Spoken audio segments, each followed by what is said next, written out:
A son can bear with equanimity the loss of his father, but the loss of his inheritance may drive him to despair. Niccolo Machiavelli. America is facing a wave of inherited wealth. Welcome to Analyzing Finance with Nick. Today we're going to be talking about the great wealth transfer, or really, to put it in simple terms, a bunch of baby boomers will be passing away over the next 20 to 30 years, and that money is going to be transferred down the generation curve via inheritance.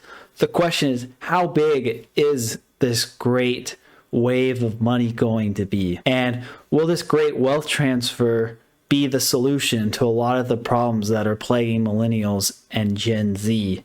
And also, given where this wealth is, how is it going to affect the economy? And how will changing asset allocation preferences across the generations also affect the future of markets and the economy? I'm going to attempt to answer all of these questions in this video. First, when it comes to the boomer wealth story, you have over 80 trillion, 78 trillion as of 2023, but since capital markets have gone up for most this year, it's slightly higher probably than the most recent published numbers that I have. You have about 80 trillion in wealth from the boomer generation that is going to be passed down to the next generation. If you include the silent generation, which are people in what would have been my grandparents' generation, that's another 18.6 trillion. So you have really combined about $96 trillion worth of assets from the silent and the boomers that is going to be passed down to younger generations. Primarily, it'll be millennials for the boomers and Gen X for the silent generation parents. When it comes to how these assets are split up, the divide is pretty interesting. Of that 80 trillion, 24% of it is in equities and mutual funds. And I'll show a chart here and also put the source in the description for all of this. And you have another 18 trillion, or about 23% in real estate. Boomers own about 44% of the total real estate wealth in the country. And if you add the silent generation to that total, that 44% goes up until well over 50% of the total real estate holdings in this country. And if you add Gen Xers over 25, that number gets closer to 60%. So you have a very disproportionate concentration of real estate being concentrated among those 55 and over, and there's going to be serious long-term implications for that. The next biggest asset for boomers are pensions. 21% of boomer assets are tied to retirement accounts and pension plans. Within the pension bucket, only about 60 to 70% of those are in defined contribution, or 401k and equivalent plans. And that portion is the amount that's going to be able to be transferred down to younger generations, whereas the remaining 30 to 40% in defined benefit plans will not be transferred down to the next generation. And the boomers are really the last generation to get defined benefit plans en masse. So out of that 18 trillion that the silent and boomers have in pensions, only about 11.8 trillion of it will move down to the next generation. The next level is private businesses. Private businesses have about $8 trillion, so just about 10%. And that's primarily family-owned and founder-led businesses, not really private equity. And venture capital say, what about VC startups? Well, venture-backed startups are less than 0.05% of total business funding, and it's well less than 1% of the total value of businesses out there that are venture-backed but not publicly traded. And then durable goods and other assets such as personal property and other financial assets that aren't classified in the previous categories are at 22%, which are likely difficult to be transferred down via inheritance, or at least liquidate into cash. After factoring in that about 1/3 of the pension assets are not going to transfer down, half of the equity in privately held small businesses is not going to realize and transfer down, and the durable goods are unlikely to transfer down. That lowers the estimate of the great wealth transfer from 96 trillion to about 64 trillion, which cuts the total value of the estimated great wealth transfer by a third. When it comes to privately held businesses, that number in terms of the 8 trillion is not really going to be just easily accessible money that millennials can count on with their inheritance. Really, in fact, 90% of business owners do not really have a transition plan at all, whether to hand down the business to their descendants or to sell it or liquidate it.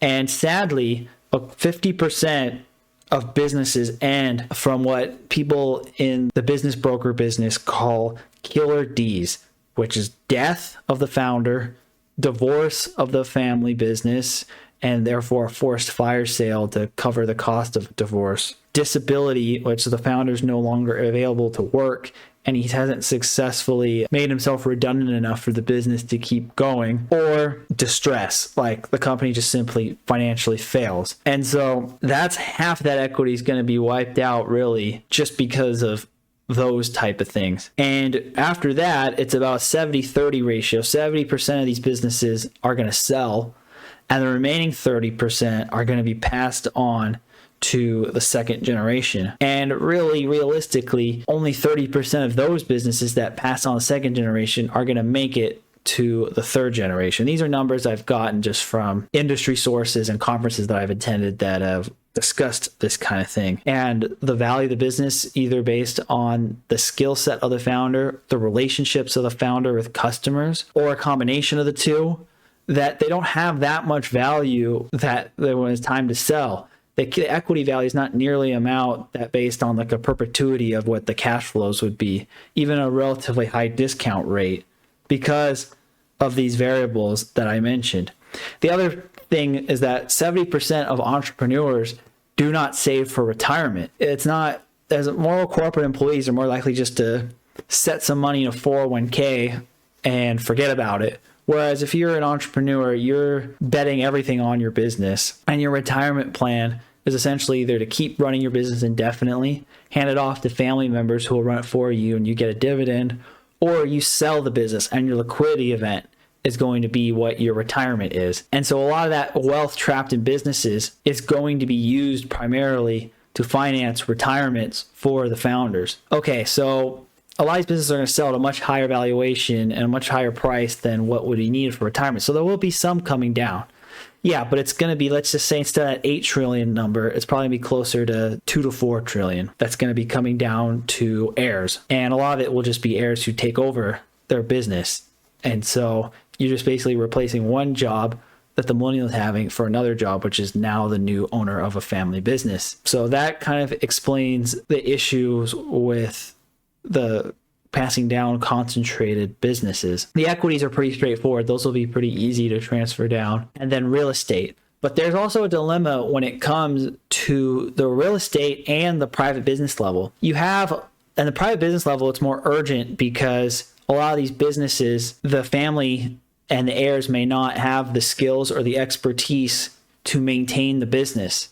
So if you are somebody, say, in their 50s and above who is considering selling their business and things are going well and you can get a good price for it, it's probably the time to heavily consider doing it. And the reason why I would say that is because you're going to have a bunch of retirees and boomers who are going to sell their businesses before they die, or they're going to be liquidated by the heirs. And you're not going, and since millennials in general do not have as much wealth as their parents do, there's not going to be as many buyers for their business. There will be some private equity buyers, but even with the growth of private equity, there's still not going to be as many people who are interested in buying business, particularly smaller mom and pop businesses, as there will be sellers. Right now, it's a seller's market because there's a lot of hot private equity money into this. It's become like kind of a trendy thing on social media and business circles to roll up a bunch of dry cleaners or car washes or things like that. And there are still a lot of wealthy boomers who want to continue to work and invest. And so there is a lot of dry powder. But as interest rates have risen and money is tightened overall, private equity returns are starting to underperform public equities in the last few years. And you have a lot of boomers now switching from being buyers of businesses to sellers of businesses. The supply dynamics are going to start to become a heavily favored buyer's market for businesses that are privately held over the last over the next decade or two. And so we don't know if they're going to be able to sell at the valuation premiums that they're getting now. Real estate, this is going to apply too. Right now, you have a housing shortage because you have increased immigration.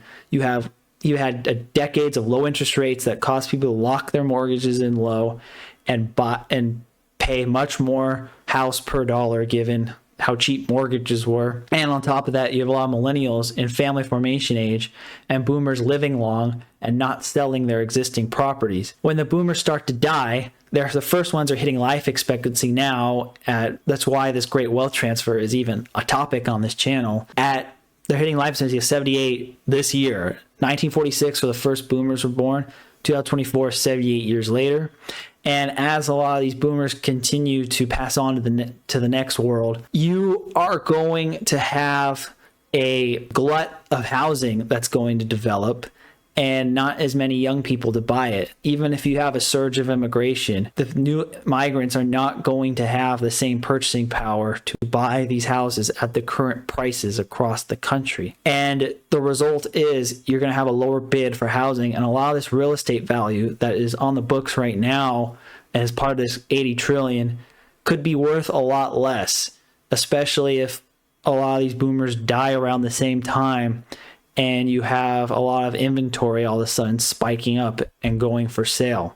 This isn't an immediate problem. This is like, I'd say, a 3+ year problem out, but it could lead to just a waterfall down in real estate and just simply not recovering for a long time, especially since birth rates have been precipitously declining. And so there's just going to be less and less people to buy the same amount of properties, and growing because of YIMBY rules. Like, a lot of the boomers are also the biggest voters for NIMBY anti-development policies.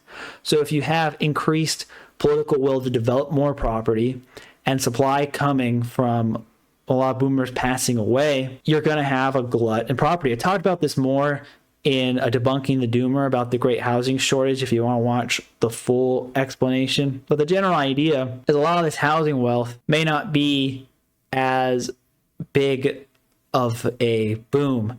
And then the other thing is that since boomers are living longer, particularly the wealthiest 10%, which account for over half of inheritances, the wealthiest 10% of boomers have a life expectancy of 88 to 90 years old versus 78 for the median boomer.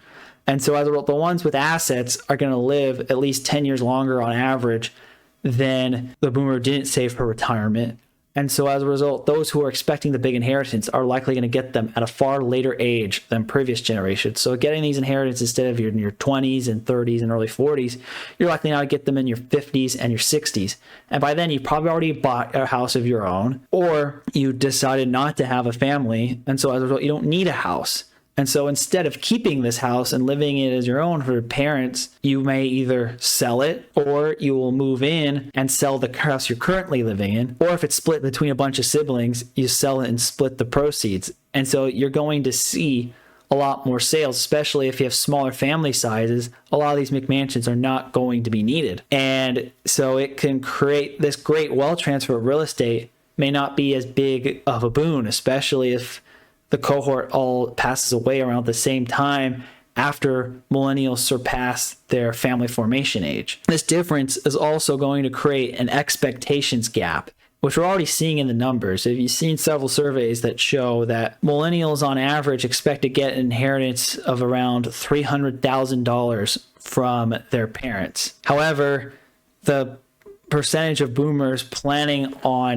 giving that kind of inheritance to their parents is really much lower than that. So that's really kind of the problem. There's going to be a mismatch. 80 to 85% will go directly to heirs. Anywhere from remaining 15 to 20%, according to surveys done by wealth managers, is going to go to charities and nonprofit organizations. And that transfer of that wealth means that they're not going to see a giant spending spree of charities. Those are going to go into most likely endowment funds that are going to be run by institutional asset managers.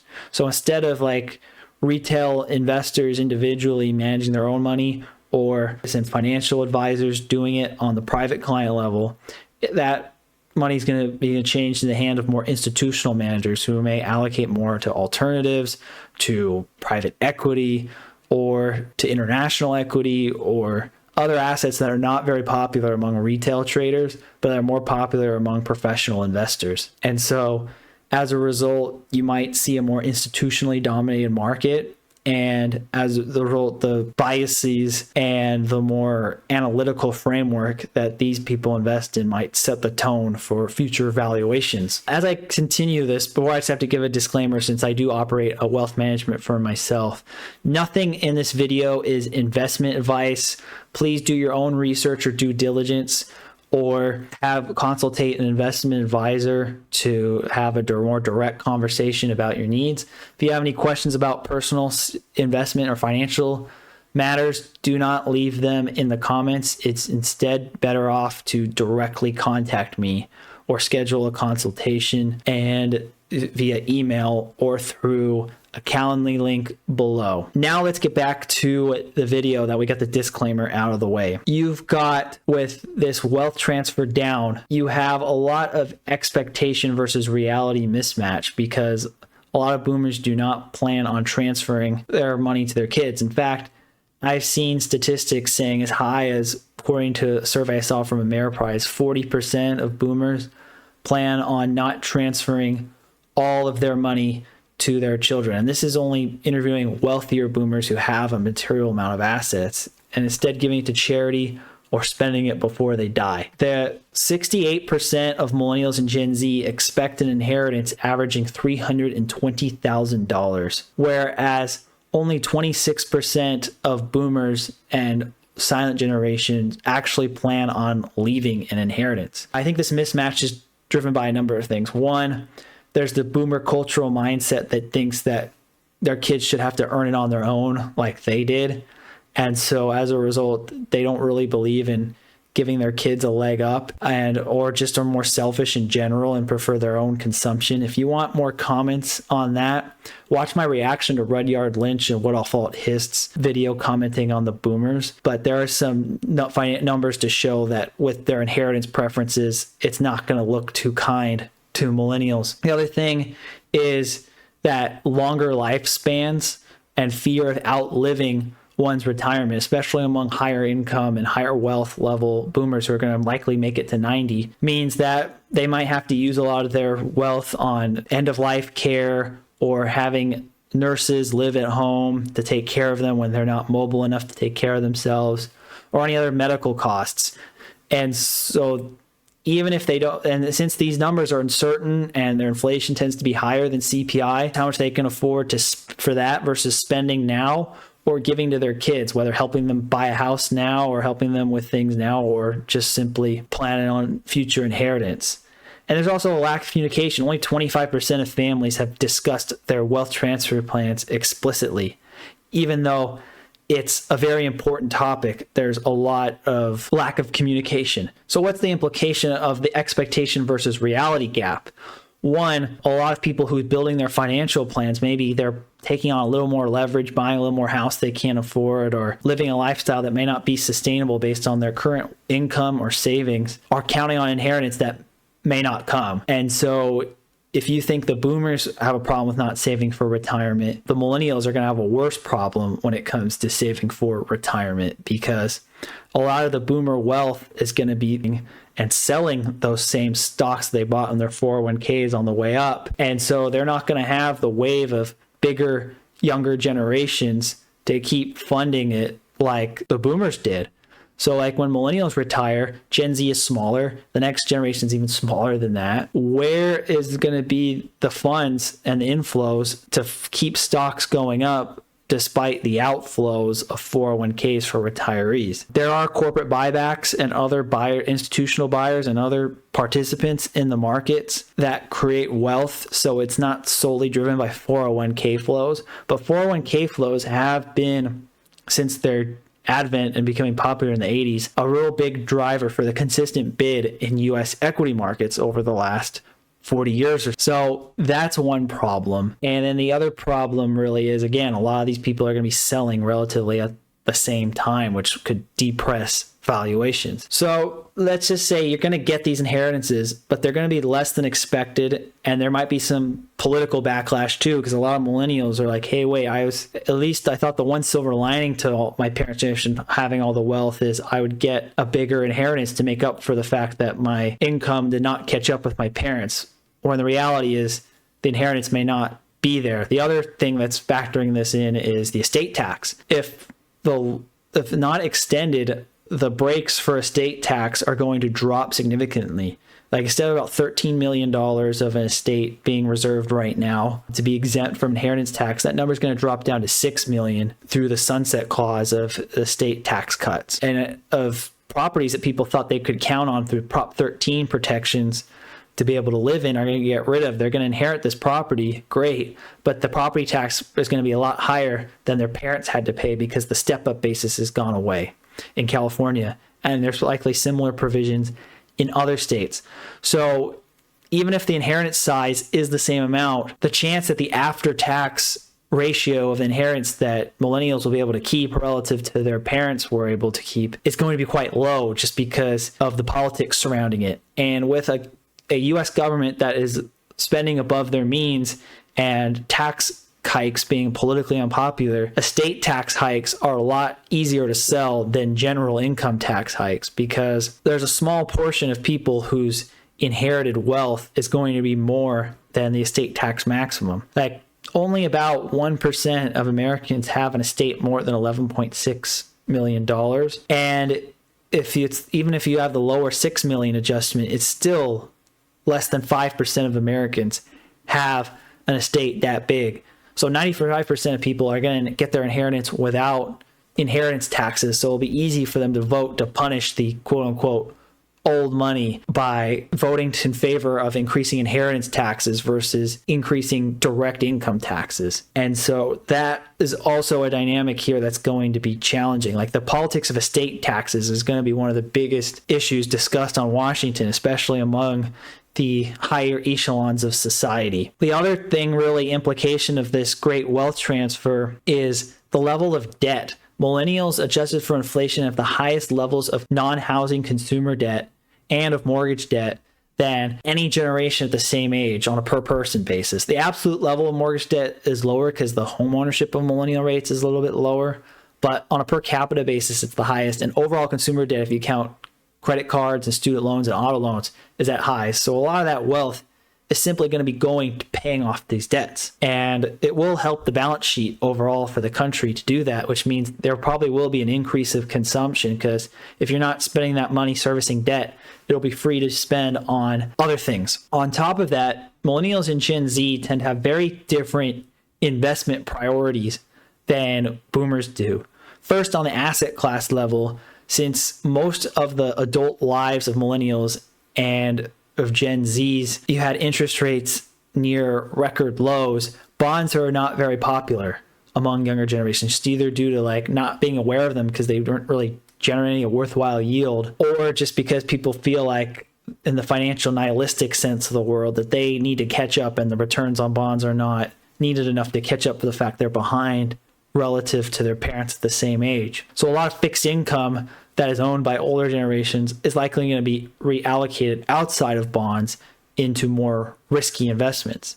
Stocks, particularly direct investment in single stocks outside of a few meme companies, is also not as popular among younger generations. Most millennials, when it comes to their stock allocations, prefer index funds over investing in single companies. A lot of single stock risk is kind of perceived as gambling, and years of universities teaching people the efficient market hypothesis and the value of indexing is kind of sunk into the culture. So that's also a more likely possibility, is that within the stock allocations, for those who do not hire professional management to help them, they might shift more to index funds versus single stocks. But a lot of it also depends on cost basis and a lot of other variables. Third, in general, there's a lot of survey data to show that millennials and Gen Z prefer real estate over stocks and bonds.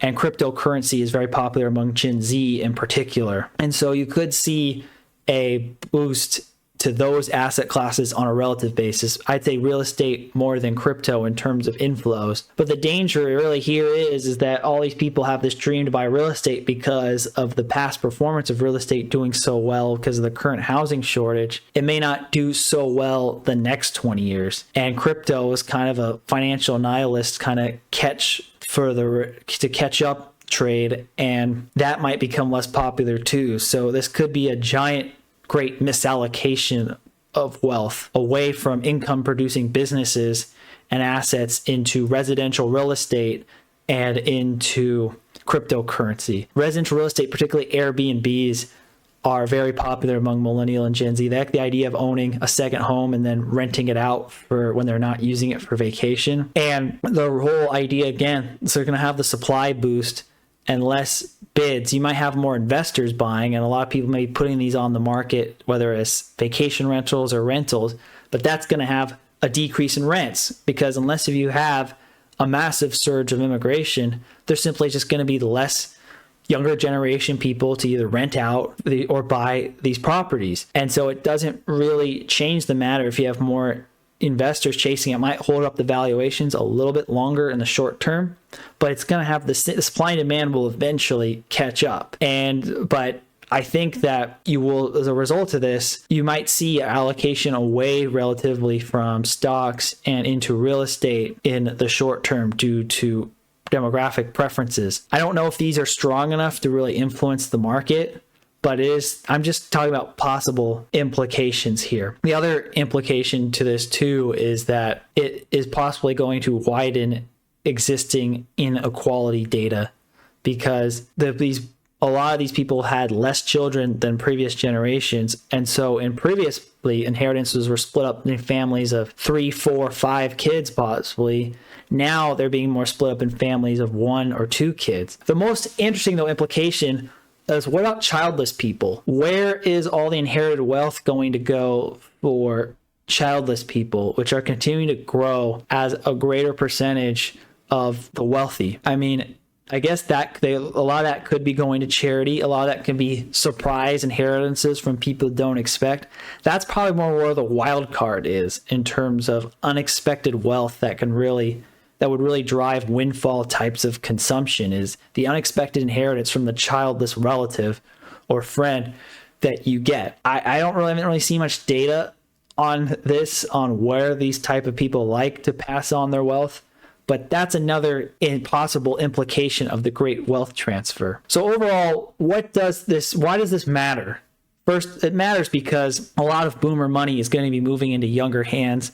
They have different investment preferences, different time preferences. They may liquidate to pay off their existing debts or use that money to move into these better locations that their parents' houses had in the metro areas compared to those themselves. So you're going to likely have increased housing supply. You're likely going to have reallocations of portfolios depending on divergent asset class preferences or divergent risk preferences. And then you're going to also have political frustrations due to estate taxes either being too high and these millennials not getting the inheritance they expect, or too low and increasing inequality and increasing political class conflict that way. And then on top of that, the expectation versus reality divide. I've seen this among my own millennial peers. They're all implicitly or explicitly expecting like an inheritance to kind of bail out their relative financial problems or be a big boost to allow them to retire if they can't save for retirement alone, or have a much comfortable retirement than they would than if they wouldn't have an inheritance. And that rude awakening also may have some social implications and economic exploitations in terms of how people vote in elections and also how people spend. There might be more doom spending because people just may say, hey, look, even with the inheritance, I may not have to retire, so I might live more for the now. It also could lead to major implications for the healthcare industry too. As these boomers simply start to die off, there will be less demand for healthcare in terms of money being able to be spent on it because less generations have less savings, and just the demographic pyramid balancing out in the sense that the percentage of the elderly will stabilize, if not decline, in the US. In other countries where the birth rate drops have been more sharp, the pyramid will consistently remain more inverted, and the older population as a percentage will remain higher. And also in a lot of European countries, you have much higher income taxes.